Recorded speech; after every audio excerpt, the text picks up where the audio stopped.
Hi, welcome back to Craft Corner. And on today's Craft Corner, I have a little treat, I think. I don't know if you've seen, they have a new product out there. They're called Lotion Burst by the company starts with a J. I don't want to say their name and get copyrighted, but they're little bursts of little pieces of lotion that you can use. And you see how small they are. They're so cute and they're really effective. It's a little piece of lotion. You make the lotion in the molds or whatever, and it's not a greasy lotion. So when I saw this, because I have an upcoming lotion bar, I said I was going to go ahead and try this. So I found these cute little molds, which should give you the perfect size to make your own lotion burst. The lotion burst, lotion bars, lotion sticks, they're not expensive. You need a few more ingredients.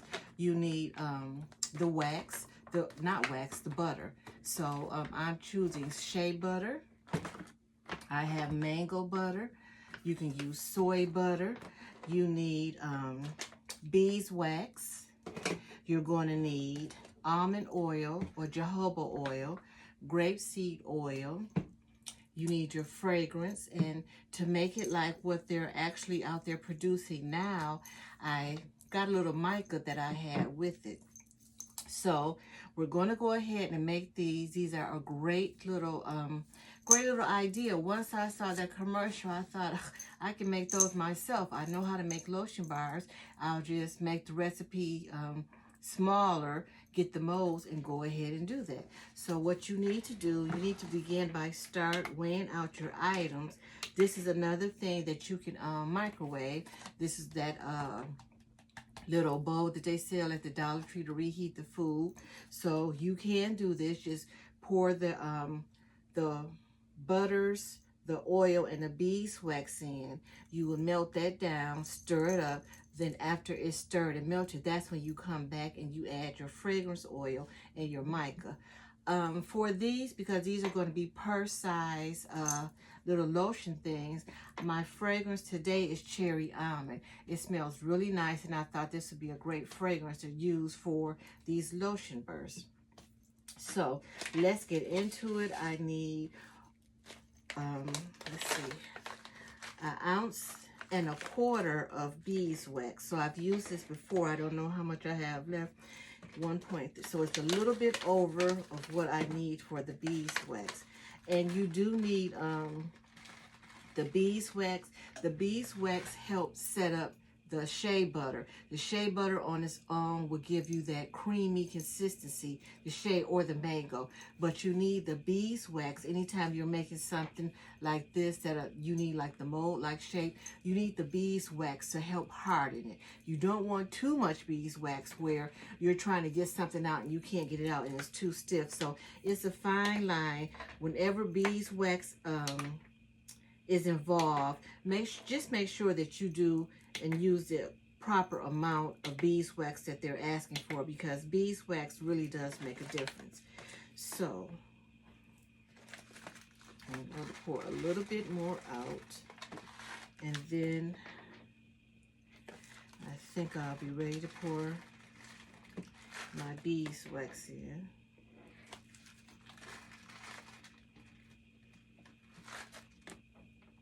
Okay, so there's my beeswax. Then we need, and the recipe will be down in the description, so there's no really need to go through all that right now. Then you need some almond oil. And like for the oils, instead of trying to weigh them and tamp them out, I just went ahead and figured out how to get the oil with just using tablespoons or whatever. And it did work out fine, so that'll be fine. Like I say, I'll have the exact ingredients in the description box for this. Need some, and like I say, it doesn't have to be the oils that I'm using. It doesn't even have to be the butter. Use the butter that you happen to like. I happen to like these two. I actually prefer soy wax over shea butter. Shea butter to me has a really strong smell to it, and it can kind of take away from the fragrance that you're using. So if you like the smell of shea, use more shea. If you don't. like I said, I think it takes away some of this. It's just too strong. So this batch that I'm doing here, I reduced the shea butter and I'm going to add more mango butter. So let me get my mango butter on the scale and then I'll be back after that to show you. Okay, so now that I have that measured out, the shea butter, the mango butter, the beeswax, and my 2 oils, now's the time that you go ahead and you can microwave these. Depending on, the weight, the watts of your microwave, that'll determine how fast it takes. Only let it melt until everything is totally melted. Stir it around, and then, like I say, it needs to be completely melted. So when I come back, it'll be melted. Then we're going to add the fragrance, and then we're going to add a little Mica Powder, and then we're going to go ahead and fill up the mold. But I do want to caution you, once you have melted this, depending on the room, how cool it is, how hot it is, you want to work fast. So what you've microwaved, especially once you put the fragrance oil in here, it doesn't start to get hard again. When you're working with small molds like this, you really need to work fast. If it had been something that was a bigger mold where you could just do 1 pour, that's fine. So just FYI, once you've microwaved, you've melted your wax, you put your fragrance in, you put your color in if you're going to use color. Excuse me, I'm sorry. Try to move as fast as possible because you really don't want to reheat it up, although you can, but you really don't want to reheat it up. It tends to have a waxy, burny type smell, and then you're going to need more fragrance than you started out with. So I'm going to go ahead, heat this up, come back, showing you, putting the fragrance in, putting the Mica Powder in, and then I'm going to get at it so I can try to beat this from trying to cool down and settle. So I'll be back in a sec. Okay, so I'm back, and as you can see, my butters have been melted, and because it's a little hot, I'm going to go ahead and pour my color in first and kind of get that stirred and get that going, and then I will be adding my fragrance oil. Now the color, you just have to judge and guess and determine how much you want to put into it. So I really don't have any measurements for it, but I would start off with just a small amount and stir that in. And the same thing goes for my fragrance oil. I really don't have like an exact measurement for this small of an order. Oh, this is a really pretty fuchsia color. So once they dry, they should dry lighter. So with my fragrance oil and also my color, is just when you smell the fragrance, if you like it, add, keep it with what you put in. Start small, and if you don't, put more in there, if you feel you need more. So I'm going to put 2 in here, give it a quick stir, and if I like it, then I'll go ahead and start pouring it in the mold. Well, I guess I should have mentioned you do need some type of dropper to get it inside of the mold. Let's see. Let's give it a stir. Oh, that smells good. That smells real good. But I do want it to be just a touch stronger because I want you to wear this as a fragrance, a perfume style lotion. I want to have the effect of lotion, but also have a nice smell to it. That was perfect. That was perfect.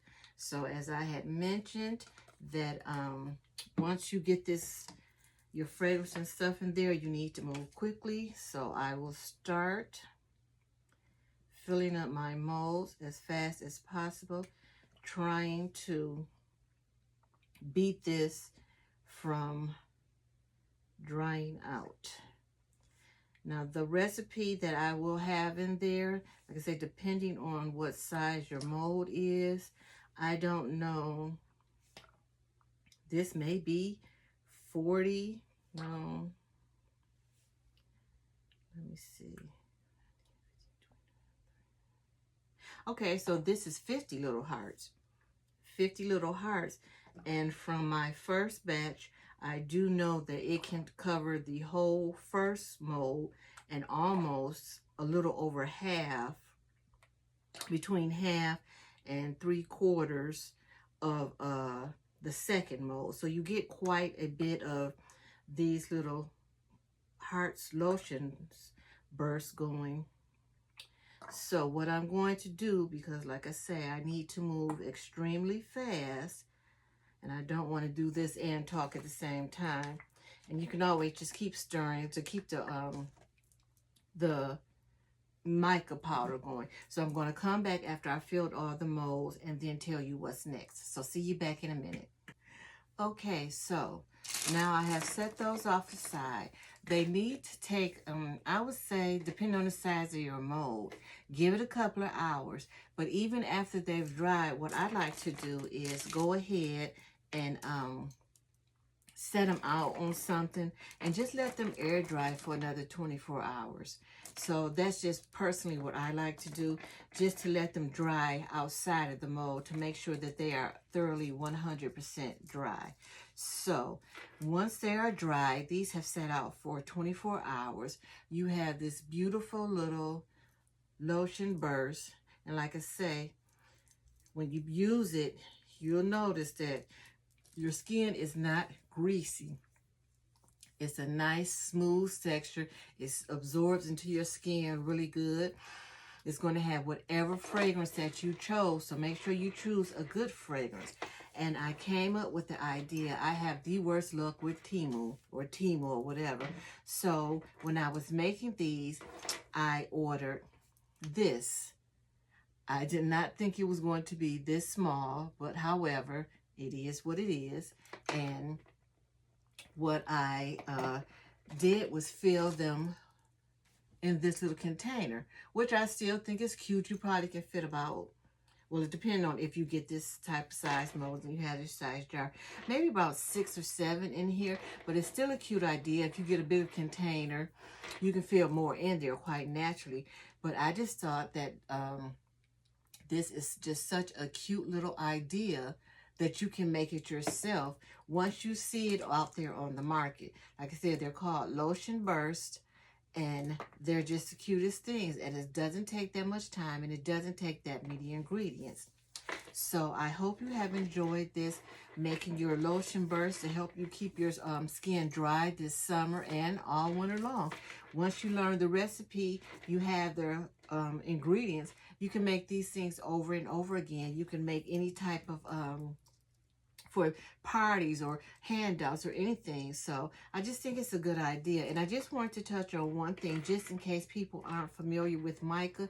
Micas are they're coloring for your crafts. When you make soaps or lotion bars or something like that, it's a powder, and they come in a lot of different colors. So that's something you can check into when you're making these type of crafts. It doesn't have to be pink. They have tons of colors, so it can be any type of color you want.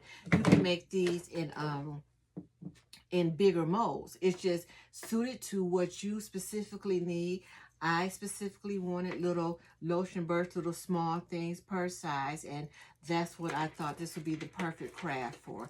So again, thank you for stopping by and watching Craft Corner. I hope you have enjoyed this craft. I will leave the description, the ingredients of what you need down below. And I thank you for watching Craft Corner, and I'll see you next time. Thanks for watching. Bye.